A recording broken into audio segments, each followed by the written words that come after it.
नमस्कार दोस्तों, आपका स्वागत है राजू टॉक्स में। आज का विषय राहुल गांधी की वोट अधिकार की यात्रा।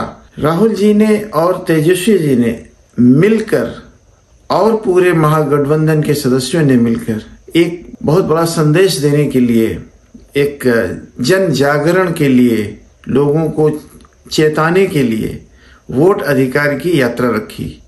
उसकी शुरुआत सासाराम से हुई। सासाराम में जब यात्रा शुरू हुई, उससे पहले नीतीश कुमार के एक डीएम ने उनकी यात्रा में रंग में भंग डालने की कोशिश की। उनका हेलीकॉप्टर न उतारा जाए जहां पे निर्धारित था, वहां इनका कार्यक्रम न शुरू किया जाए जहां पे निर्धारित था। ये सज्जन व्यक्ति अच्छे स्टूडेंट की तरह इन्होंने उस आज्ञा को माना और अपना इंतजाम दूसरी जगह कर लिया।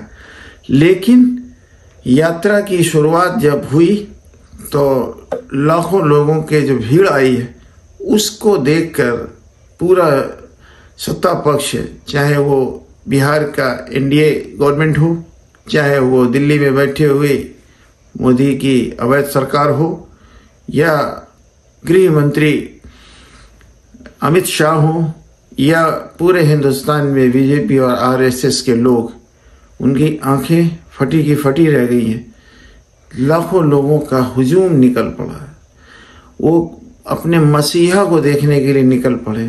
राहुल गांधी को क्या लेना देना था, लेकिन उन्होंने कॉन्स्टिट्यूशन में वोट की अधिकार के लिए बाहर निकले। जीतना हारना उनका उद्देश्य नहीं है। उनका उद्देश्य है एक व्यक्ति एक वोट, जो कि कॉन्स्टिट्यूशन में दिया गया है। चाहे वही वोट अदानी डाले, चाहे वही वोट एक अंतिम पंक्ति में खड़ा हुआ व्यक्ति डाले, जिसको कम से कम सुविधाएं मिली हों। संविधान में यह कहा गया है कि हर वोट बराबर है, तो उसकी रक्षा करने के लिए वो मैदान पे उतर पड़े, सड़कों पे उतर पड़े।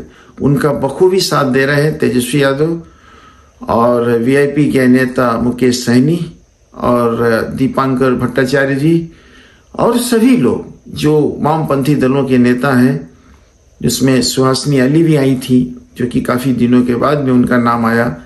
और इन सब के ऊपर खड़गे साहब थे, लालू साहब थे और राहुल गांधी थे। तो यह यात्रा का शुभारंभ उन्होंने कार्यक्रम करके किया, एक नसीहत देते हुए, और लोगों को बताया कि हम क्यों ये यात्रा कर रहे हैं। उसमें SIR के विरोध में हम कर रहे हैं, जिसमें 65 लाख लोगों को इन्होंने निकाला है, गैर ज़रूरी निकाला है। उनके पास में आधार कार्ड है फिर भी निकाल दिया। साल भर पहले उन्होंने मोदी को जिताया है, फिर भी उन्होंने निकाल दिया। अगर वो अवैध थे तो मोदी सरकार भी अवैध है। अगर वो 65 लाख लोगों को वापस लेते हैं तो मोदी सरकार भी वैध है। तो ये केवल एक घटना है, एक SIR उन्होंने विवरण दिया। अपने रहस्योद्घाटन जब किया था, सत्यापित प्रेस कॉन्फ्रेंस की थी वोट चोरी की। कर्नाटक के महादेवापुरा की एक असेंबली में 1 लाख से ज़्यादा वोटों का वहाँ चोरी किया गया था, गबन किया गया था, हेराफेरी की गई थी। इसी तरह से महाराष्ट्र का उन्होंने उदाहरण दिया, हरियाणा का उदाहरण दिया और मध्य प्रदेश का भी दिया। बोलने का मतलब ये है कि जब से ये धंधा शुरू हुआ है, ये वोट चोरी का, तब से बीजेपी के लिए न कोई उनके खिलाफ कोई घेराव होते हैं, न उनको कोई चिंता है, न उनको किसी प्रकार का वो ये डर है। उनको मालूम है कि हमारे पीछे चुनाव आयोग खड़ा है। तो चुनाव आयोग ने तो खैर बेशर्मी धारण कर ली है। चुनाव आयोग की तो खैर कहने क्या है। कल भी राहुल गांधी के प्रश्नों का जवाब नहीं दे सके। क्यों? क्योंकि राहुल गांधी ने जो पूछा था कि ये सब कैसे चोरी हुई है, ये आपने कैसे घटाए और बढ़ाए, तो उसका जवाब नहीं दे सके वो अपनी प्रेस कॉन्फ्रेंस में। एक तो 10 दिनों के बाद में प्रेस कॉन्फ्रेंस करने आए और उस प्रेस कॉन्फ्रेंस में फंस गए, अपना भेद दे के चले गए। अब उल्टा उनके ऊपर ही अब महाभियोग की तैयारी हो रही है। आज सभी विपक्षी दलों ने उनके कथनानुसार कि एफिडेविट दे दिए, तो आज पूरे पार्लियामेंट के परिसर में अखिलेश यादव ने एफिडेविट दिया और उसकी कॉपियां बांटी कि आपने क्या किया इसके बारे में। तो अब छोटा समूह और पीछे हट गए कि हम क्या जवाब दें, जवाब देने के लिए कुछ बचा नहीं है। तो अब महाभियोग की तैयारी हो रही है। महाभियोग में विपक्ष के पास में संख्या बल नहीं है, ये तो निश्चित है, लेकिन जो महाभियोग जब होगा तो उसमें जो दुर्गति होगी उसकी वो शर्मसार कर देने वाली है। उससे अच्छा है कि वो अपना इस्तीफा देके वापस चले जाए, क्योंकि उनके एक एक कर्मों का वहां पर विवरण किया जाएगा और सब साक्ष्यों के साथ किया जाएगा। चाहे वो महादेवापुरा का हो, चाहे वो SIR का हो, चाहे वो मिल्कीपुर उत्तर प्रदेश के उपचुनाव का हो, चाहे हरियाणा में आज गजब हो गया, हरियाणा की भी वोटर लिस्ट निकल आई और उसमें भी धांधली के केस है, उसमें भी मतदाता जोड़े गए थे, तो वो भी एक नई आई। तो हर जगह से निकल रहा है। और सबसे इंटरेस्टिंग ये है कि राहुल गांधी ने चेतावनी दे दी है कि वो जहां जहां पे गड़बड़ी हुई है सभी जगह की वो वोटर लिस्ट का गड़बड़ झाला दिखाएंगे, जिसमें वाराणसी भी है। 9 राउंड तक, यानी 9 राउंड तक जब वो अजय राय जी आगे चल रहे थे मोदी से, तो कैसे जीत गए। तो ये सब विवरण निकल के आएंगे। बहुत मुश्किल समय है सत्ता पक्ष के लिए, लेकिन अभी मैं बात कर रहा हूं राहुल गांधी की यात्रा पे।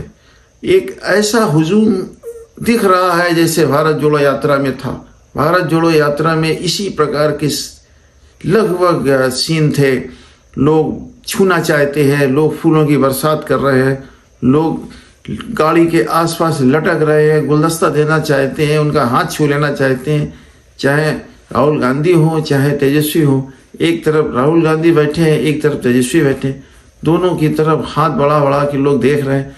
एक महागठबंधन के प्रति जो रुझान दिख रहा है वो SIR के कारण बढ़ा है। SIR में जो 65 लाख वोटर को जो हटाया गया था वो ऑटोमेटिक महागठबंधन के वोटर हो गए। तो 65 लाख, यही 65 लाख लोग हर जगह मिलेंगे। कहीं उसी में से 20,000 लोग इफेक्टेड थे, कहीं पे 15,000 लोग इफेक्टेड थे। तो इस तरह के ये माहौल बनता चला जा रहा है और दिख रहा है कि वोटर कितना त्रस्त है। और सब जिनके वोट काट रहे थे वो सब एक ही जैसे हैं। किसी के पास में आधार कार्ड था, किसी के पास में वोटर कार्ड था, किसी के पास में राशन कार्ड था, किसी ने हाई स्कूल कर लिया, तो उसके पास सब एक साथ एक चौपाल में बैठने वाले लोग, और उसमें से 3 आदमी का वोट काट दिया आपने, एक आदमी बैठा है। तो ये लोगों का गुस्सा दिख रहा है इस यात्रा में। लोग, आप सोशल मीडिया में आप देखिए, गोदी मीडिया नहीं दिखाएगा, लेकिन सोशल मीडिया में आप देखिए फोटोज जो हैं छाई हुई हैं और उनके वीडियोस छाए हुए हैं। एक ग्रेट हिट, एक हिट होता है, एक सक्सेस होता है, सक्सेस के बाद में भी एक हिट है। उस हिट में यात्रा पहुंच गई है। आज तो दूसरा ही दिन है, अभी तो 14 दिन और बाकी हैं। 1 सितंबर तक एक सत्ता पक्ष के लिए ये कहर की तरह ये यात्रा साबित होगी। आज का वीडियो यहीं तक।